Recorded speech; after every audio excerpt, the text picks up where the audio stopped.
Magandang umaga Pilipinas, narito na po ang magiging lagay ng panahon ngayong araw ng Monday, 23 February 2020.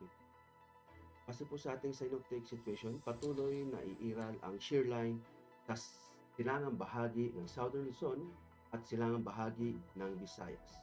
Samantala, northeast monsoon naman ang makakapekto sa naming bahagi ng Luzon at easterlies naman ang makakapekto sa naming bahagi ng bansa.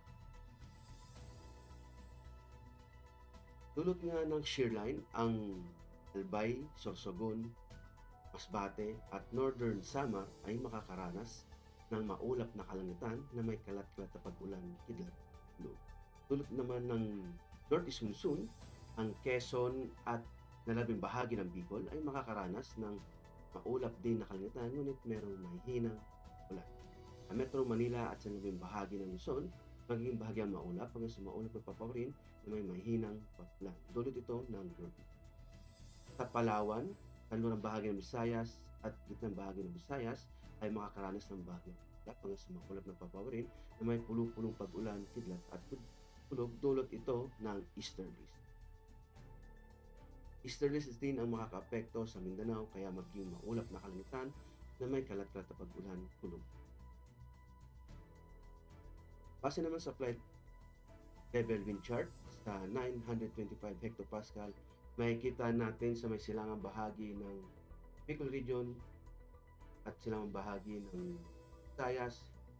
Papatuloy ito sa may northern part ng Palawan ay makakaranas sila ng hanggang 54 kilometers per hour na hangin. At pagdating naman dito sa 850 kilometers per hour, maiibsan o mababawasan ang lakas ng hangin dito sa silangang bahagi ng bansa at malalakas din naman dito sa may northern part ng Palawan. At pagdating naman dito sa 700 hectopascal, makikita natin yung extension o yung ridge ng isang depression area na makaka-apekto dito sa may Luzon. At pagdating naman dito sa may 500 hectopascal, makikita natin dito yung lakas ng subtropical high sa taas ng Luzon na umaabot sa 72 kilometers per hour. At yung extension naman dito ng isang high pressure area o ridge ay dito sa may parte ng Central Luzon hanggang sa may southern part. At para naman sa impact of flight operation, sa Albay, Sorsogon, Masbate at Northern Samar, dulot nga ng shear line, ang main hazard is yung converging winds na nag-produce ng maulap na kalangitan na may kasamang kulog at impact nito sa rotary ay mga low clouds phase and reduce ng visibility na maglilimit sa VFR operations, expect localized turbulence and possible wind shear lalong-lalo sa mga kabon. Sa fixed wing naman, approach and landing operation may encounter low ceiling, turbulence, possible delays or diversion. At para naman sa Metro Manila at sa tabing bahagi ng Luzon, dulot nga ng northeast monsoon, cool and dry northeasterly flow na nagdadala ng malalakas na hangin at may kasamang mahinang pag-ulan. Ang impact nito sa rotary ay strong crosswinds and wind gusts na possible na mag-restrict sa take-off and landing operations.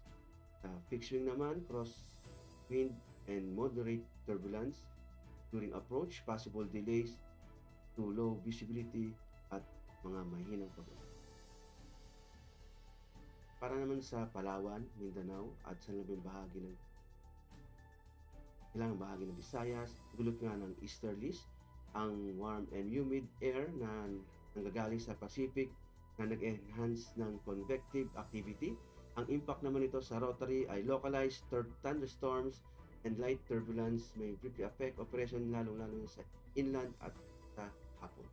Fixed wing naman generally fair at possible isolated seabees causing short-term delay or turbulence.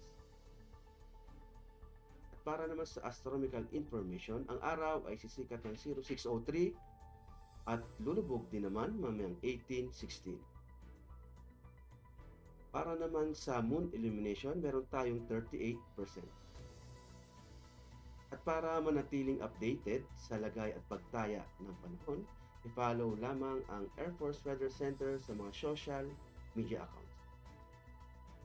Ang ngalan ng aming commanding officer na si Colonel Alvin John Cugador, Pop JSC, o po si Technical Sergeant Brian Benedict B. Artilla, Weather Forecaster ng Air Force Weather Center. Maraming salamat po.